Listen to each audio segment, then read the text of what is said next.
A wealthy CEO attends a summer party alone, then sees his black ex-wife with twins who look just like him.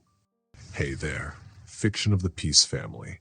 Before we dive into today's heart-touching story, let us know in the comments, where are you watching from in this big, beautiful world? And if you haven't joined our peaceful storytelling family yet, what are you waiting for? Hit that subscribe button and become part of a community that believes in love, hope, and the magic of stories.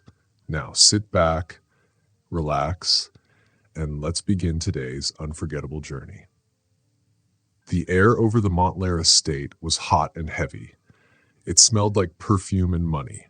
Big white tents stood in a row, and people held glasses of bubbly drink called champagne.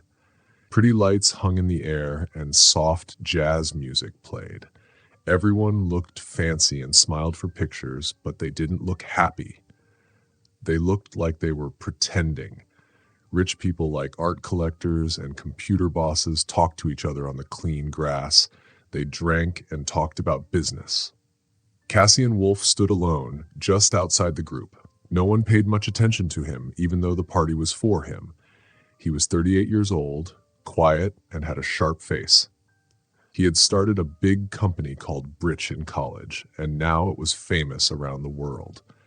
Cassian wore a gray shirt and a blazer. He held a fancy glass of brown drink, bourbon, and looked at the crowd. He didn't smile.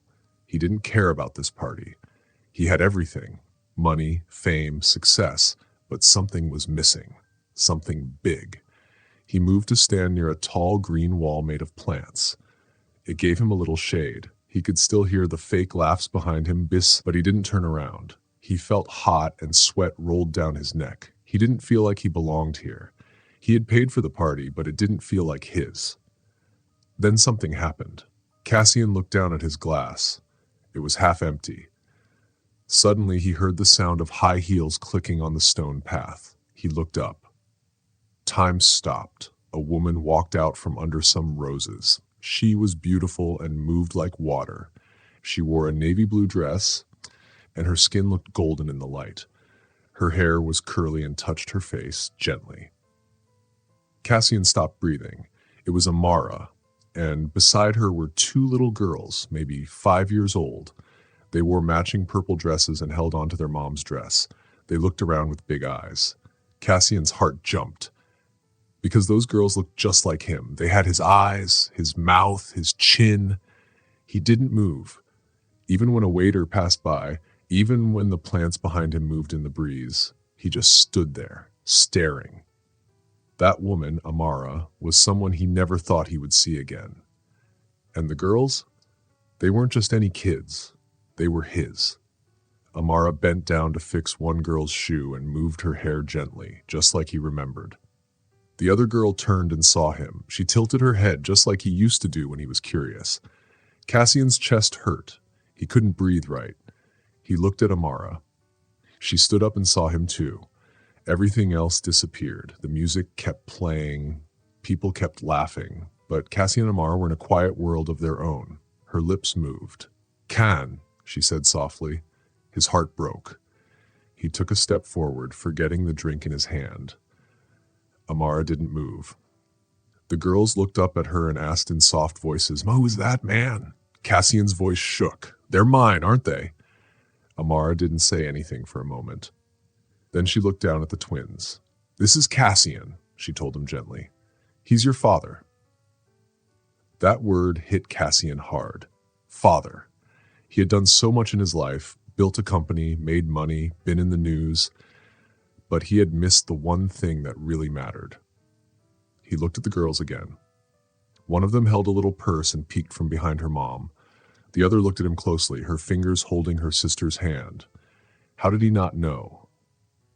How did the world keep going while his children grew up without him? He looked back at Amara. Her eyes told him a hard story, but he took a step closer, not to fix it, but to face it. The party went on. People drank and smiled. Cassian stood in the middle of it all, but he felt like he didn't belong. He was the name on the sign, the man who paid for everything, but no one cared about him. They just wanted free drinks and to be seen. He liked it better that way. He liked being alone. They liked being alone. Then he saw her again, Amara, with her daughters. She wasn't trying to impress anyone.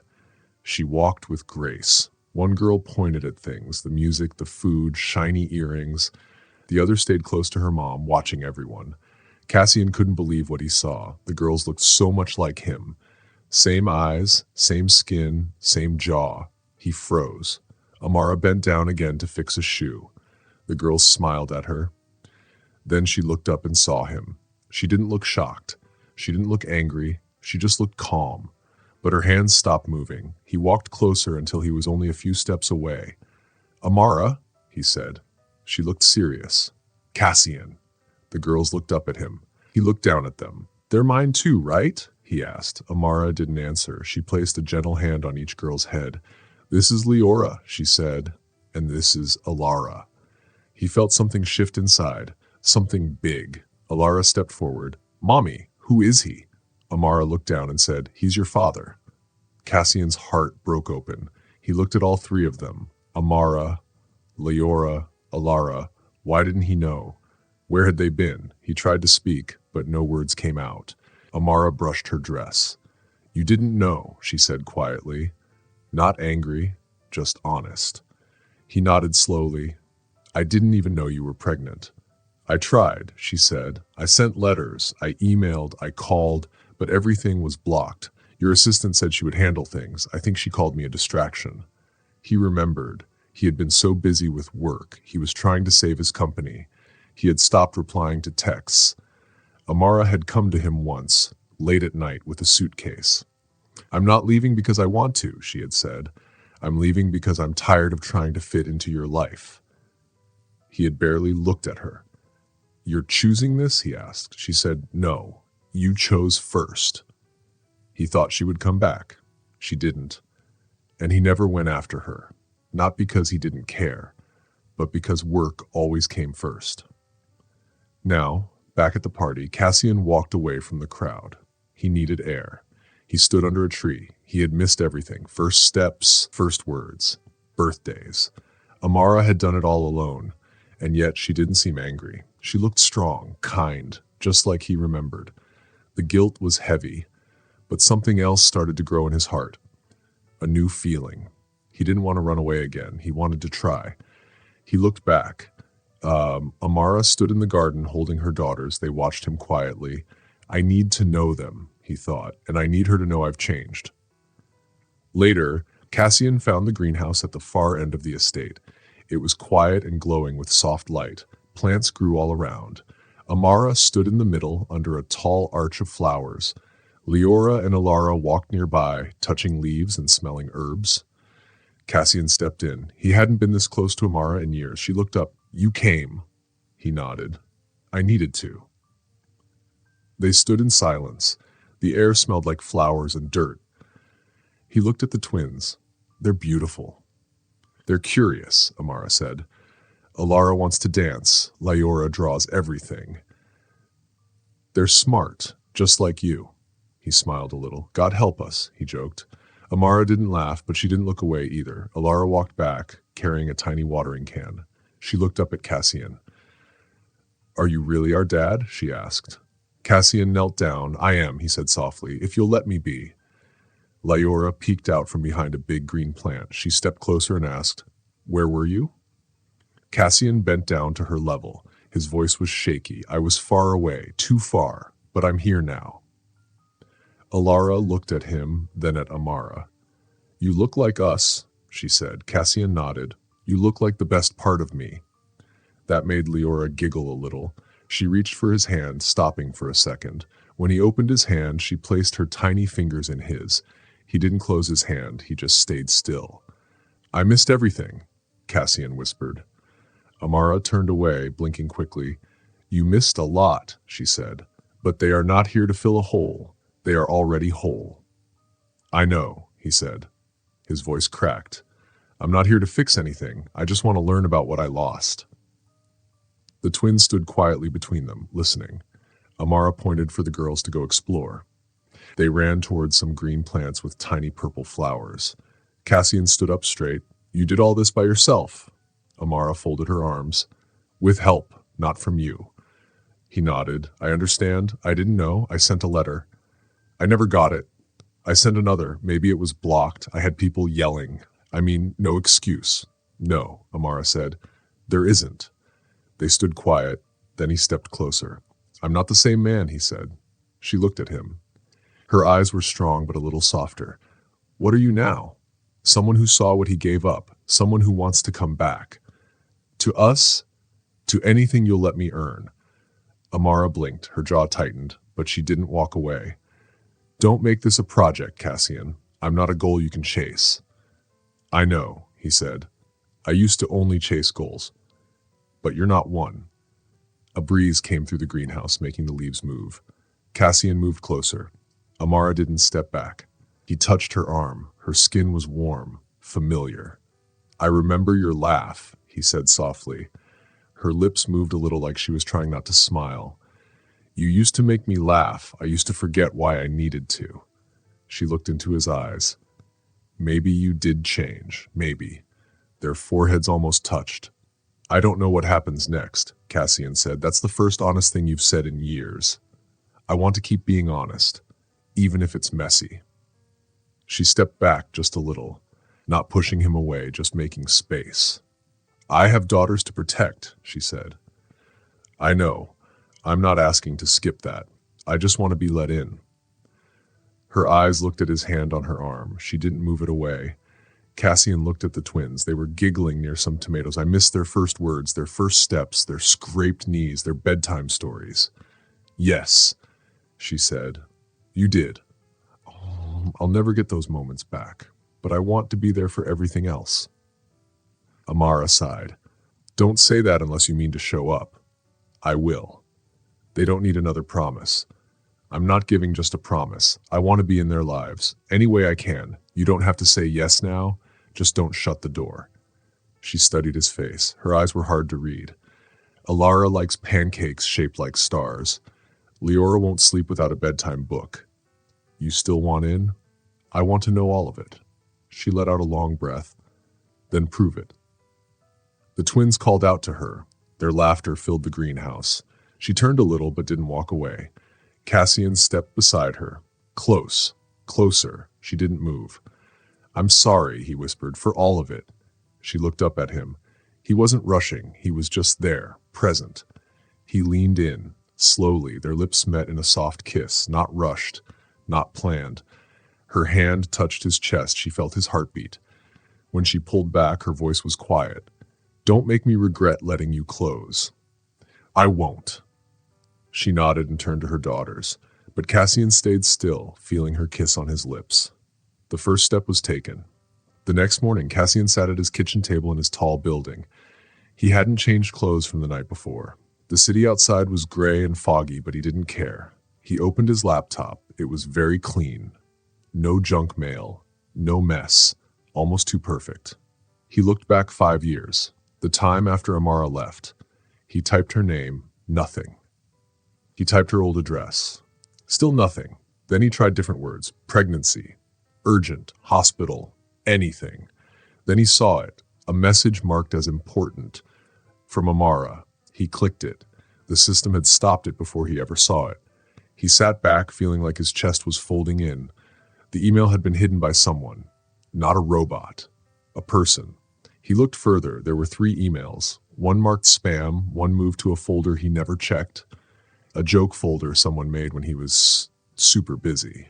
That joke cost him 5 years. He covered his face with his hands, then pushed away from the table. He had asked people to protect his time, and they did, but it erased Amara from his life. 3 hours later, he sat in front of Corinne, his assistant. He showed her the emails. Who made this rule? Corinne looked worried. I did. You told me to block personal stuff. Even if it said important? I didn't read them. I just followed the rule. His voice was low. There was a letter from Amara about the girls. Corinne looked sad. I didn't know. I thought it was just emotional stuff. We were all tired from the job cuts. I told you to protect my time, not my life. I'm sorry. So am I, Cassian said. He walked away without another word. In the elevator, his reflection looked back at him. He wore a nice suit, but his eyes looked empty. He wanted to shout at Corinne, at himself, at the past him who thought work was more important than love. He thought of Amara. Strong, calm. She raised their daughters alone, without hate, without anger. He didn't deserve her kindness, or the girls. He sat in his car and closed his eyes. Money couldn't fix the past, but it could make space for the truth. Can someone really fix things after missing years of a child's life? Would you open your door to someone who left not to be mean, but because they were careless? If the truth came out, would you let them try again? Let me know in the comments. I read them all. Now back to the story. That evening, rain was falling. Cassian didn't use an umbrella. He stood outside Amara's house, wet and cold. He didn't bring flowers, just the truth. When the door opened, Amara was wearing soft clothes and had a towel over her shoulder. "You're soaking wet. I had to come. You could have texted. I needed to see your eyes." She waited, then stepped aside. He came in.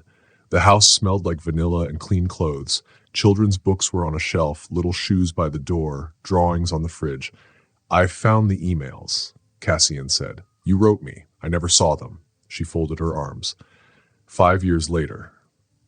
"It matters to me. I already did it alone. I don't need you to feel bad." "I'm not giving guilt. I'm giving my presence. It's late, but it's real." She looked at him, wet, messy, but honest. She didn't say yes, but she didn't ask him to leave. The next morning, the greenhouse was full of soft sunlight. Cassian lay on a velvet chair. Amara was sleeping next to him, her cheek on his chest. Her silky dress was draped over them like a blanket. Leora and Alara were asleep on a blanket nearby. One held a bunny, the other had her thumb in her mouth. Cassian didn't move. He watched Amara breathe. He listened to the soft sounds of the morning. He hadn't planned for this, but it was real. It was warm.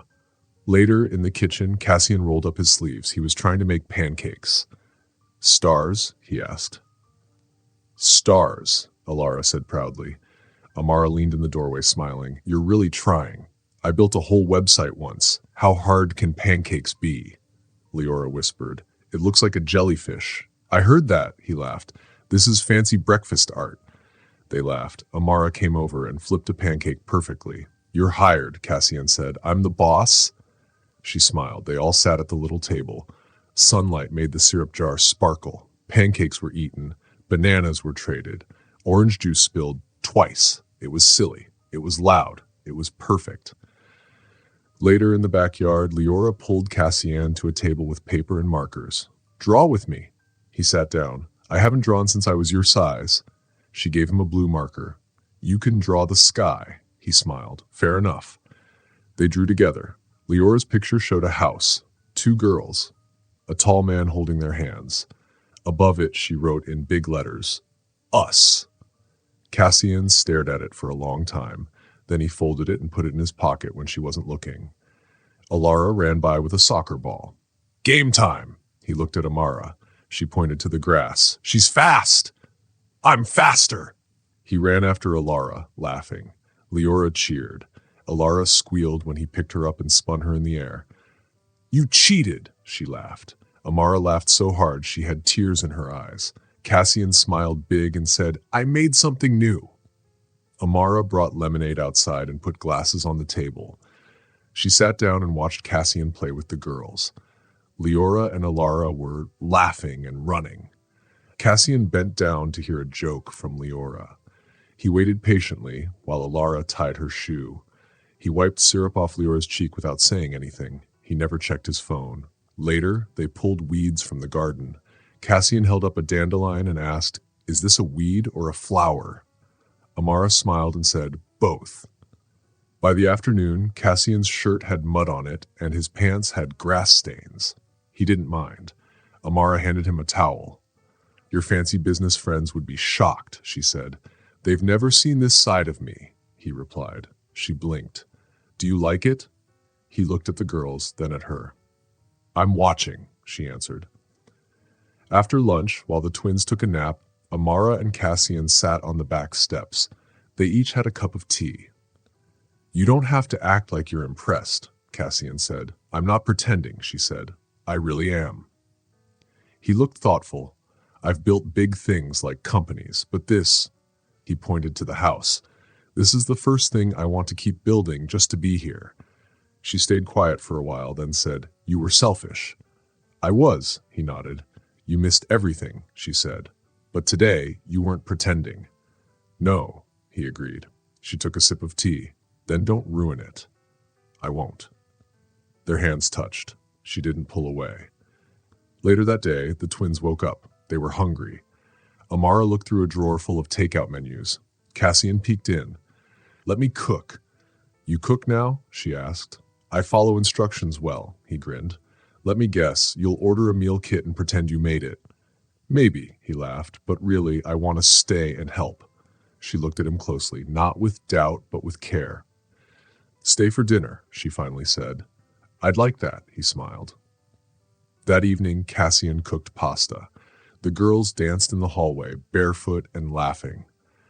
Amara stood at the sink, cutting basil and smiling. Cassian watched her. She looked up. What? He stepped closer and said quietly, This feels real. It is. They didn't kiss. They didn't need to. That night, the house glowed, not with money, but with warmth.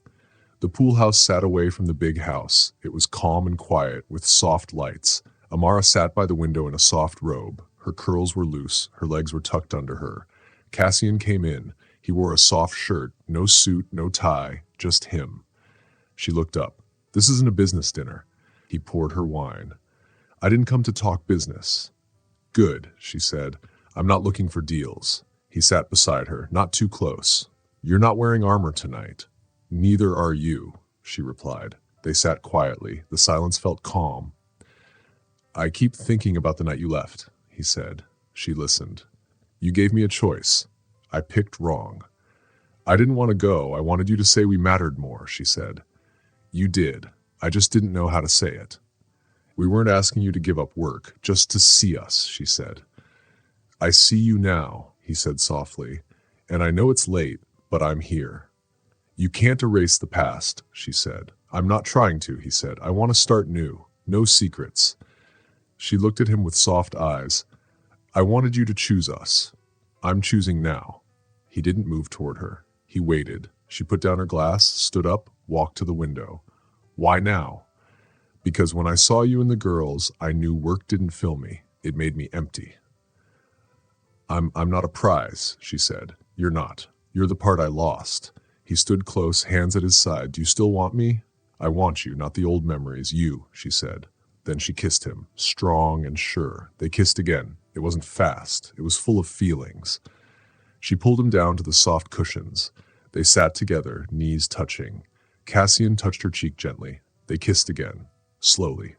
She opened his shirt, one button at a time. She touched his chest and he breathed in. She lay back, her robe falling open. Her skin glowed in the soft light. He kissed her shoulder, her chest, and her stomach. Everything felt new again. They became one, moving together like a quiet dance. It wasn't just love. It was saying sorry with their hearts. She held him close. He said her name like a promise.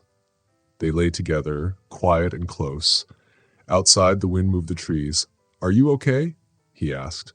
More than okay, she whispered. He stroked her arm. Did I hurt you back then? You didn't hit me, but you forgot me. That kind of hurt stays longer. I wish I could go back. I don't, she said. I had to learn I could stand without you. His throat tightened, but then she added, I never stopped wanting you. I missed every part of you, he said. You still can know me, she whispered. If you don't leave again, I won't. Not now. Not ever. They held hands, their fingers fit together like puzzle pieces. The candles got low.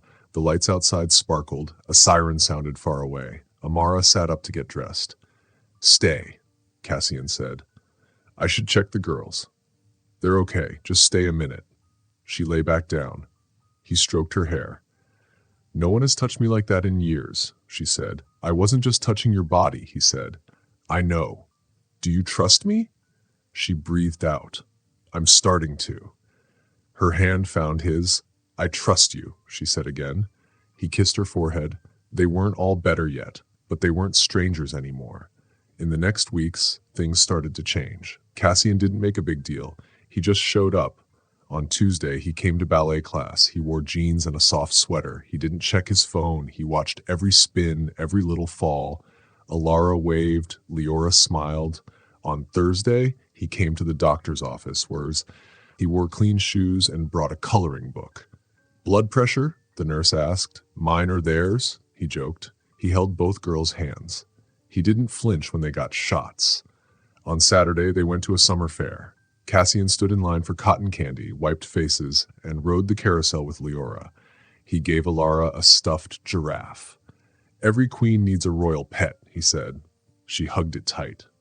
The next weekend, Cassian brought wood and blueprints. What's this? Amara asked. A peace offering, maybe a treehouse. You don't even own a hammer. I do now, he smiled. The girls made a sign. Clubhouse rules, no bullies, no boring grown-ups. Cassian did the building. The girls checked his work. Amara brought lemonade and watched, smiling. That night, he read Goodnight Moon with funny voices. Alara whispered, again. He read it twice. On walks, he held one daughter's hand and carried the other on his shoulders. They picked flowers, counted birds, and made up cloud stories. Once, while looking for a lost doll shoe, Cassian said, this is better than any business meeting. Amara smiled. Cassian still worked, but he worked less. His co-workers noticed. You okay? His assistant asked. Cassian used to miss dinner because he was always working, but now he stayed home for bath time and laughed with his daughters, Leora and Alara, even when their faces were messy with bananas. He didn't know how to braid Leora's hair at first, but he kept trying until he got better. He even learned the names of all Alara's dolls and helped them with reading and learning hard words in a fun way. Every night they shouted, "Story!" from under their blankets, and Cassian wrote bedtime tales on his phone about twin girls who saved kingdoms with kindness and candy. One day, while at work, Cassian stopped in the middle of a meeting just to watch a video Amara sent him. It was Leora doing a perfect cartwheel. He smiled the rest of the day. He used to be quiet and serious, but now he sat on a beanbag chair and talked about glitter glue with his daughters. He didn't do this to show off. He did it because he wanted to stay. One evening after the girls went to bed, Amara found Cassian fixing the backyard gate. Didn't know you were handy, she said. He smiled, just keeping raccoons out. You've been steady, she told him. Trying, he replied. She looked at him closely and said, you're becoming someone I trust again. Cassian looked up at the bedroom window. They call me Cassian, that's fine, but sometimes I wonder if they'll ever call me. They will, Celine said kindly, but only when they feel ready. I'll wait, he said. Good, she said. I'm proud of how you're showing up. I'm proud of you for never leaving, he said. On Sunday morning, the house smelled like cinnamon and rain. Cassian made pancakes while humming. Alara ran in with a blanket, Leora right behind her with a sock puppet. Pancakes? He asked. Chocolate chip? Alara said. Deal, Cassian smiled. As he served them, Leora looked at him. Daddy, she said slowly. Cassian froze. Yes, sweetie? She nodded. I like pancakes when you make them. Me too, Daddy, Alara added. He bent down, kissed their heads, and whispered, you just made my whole life. That afternoon, they planted flowers. Alara named hers Blossom. It will grow fast because Daddy helped, she said. Cassian looked at Celine. She didn't say anything. She just held his hand. Later, they walked to the lake with a picnic basket. I thought we were going to the park, Celine said. I changed the plan, Cassian smiled. He had set up a picnic with blankets, cushions, sandwiches, lemonade, and even folding chairs. The girls squealed and ran to the water. Trying to impress me? Celine asked. Just giving you a day to relax, he said. They sat and enjoyed the lake. Cassian handed out snacks without even asking their favorites. This, he said, is the most peaceful moment I've had in years. Then he gave Celine a wooden box. Inside was a shiny key. What's this? She asked. A house, he said. White shutters, blue door, big backyard, 2 kids' rooms already painted pink and lavender. You can change them. Her eyes widened. You bought a house? A home, he said. For you, for them, for us. I can't change the past, but I can build what comes next. You didn't need to do this. I wanted to, not as a gift, as a start. The girls were quiet. Alara crawled into Cassian's lap. Leora hugged Celine. I don't just want weekends. I want a life together, Cassian said. You still have to earn your place, Celine whispered. I know. I will. Day by day. Then let's start with the key, she said. Does the new house have a tree? Leora asked. 2, Cassian replied. Swings? Already installed. A garden? Strawberries are growing, he smiled. The girls jumped into his arms. Celine watched. Then Leora said, Come on, Mommy. She joined them. They hugged. Cassian whispered, Thank you. For what? For letting me be here. I'm never leaving again, he said. The sun went down. Fireflies blinked. Leora asked, Can we move in now? We have to pack, Celine laughed. Just clothes, Leora said. We already have Daddy. The house is ready whenever you are. Cassian said. You didn't ask me to move in, Celine said. Didn't want to pressure you. Next time, she said, placing her hand on his cheek, just ask. He smiled. Yes, we'll move in, she told the girls. They jumped and danced. Cassian let out a big breath. Home wasn't a building, it was this moment. That evening, they visited the new house. It smelled like fresh paint and lemon. There were books on shelves and a green tea teapot on the kitchen shelf, something Celine liked. The girls ran through the rooms, picking their beds. Celine stepped onto the porch. Cassian wrapped his arms around her. I never thought I'd see you like this, she said. I'm not settled. I'm planted, he replied. The twins chased lightning bugs under the sky. Cassian turned her toward him. I love you, he said. You're finally saying it like you mean it, she smiled. He kissed her gently. Now mornings started with little feet running down the hall. The smell of cinnamon filled the air. Cassian flipped French toast with Leora watching. You're burning the edges, she said. You're supposed to taste, not judge, he laughed. Same thing, she said, stealing a bite. Alara set the table very carefully. Celine came in with coffee, watching them quietly. Life used to be a race. Now it was a rhythm. You're getting better, she told Cassian. You're just afraid I'll get too good, he teased. One rainy Saturday, flour covered the kitchen. Cassian wore an apron that said, Yes, chef. Celine helped him knead dough. You're too soft, she said. Emotionally or physically? Both, she joked. He dabbed flour on her nose. She splashed milk on him. They laughed. The girls watched, learning the language of love. When the bread baked, the storm had passed. Cassian hugged Celine from behind. No words were needed. On Sundays, they rode bikes through quiet streets. Leora always led. Alara chased butterflies. Celine rode beside Cassian, smiling like before. After biking, they went to the beach. No fancy plans, just a quilt, snacks, and sand. The girls built castles. Cassian dug trenches like it was serious work. Celine watched from under her hat. He wasn't chasing work anymore. He was chasing joy, their joy, his joy. He ruled in meetings. But at home he learned to love, not just say it, show it. With bedtime stories, with kisses, with being there. In the backyard, tiny lights glowed. Jazz music played. Alara stood on Cassian's feet, dancing. Leora spun nearby. Celine brought lemonade. Cassian took her hand. They danced slowly in the grass. The girls danced around them. You're not bad, Celine said.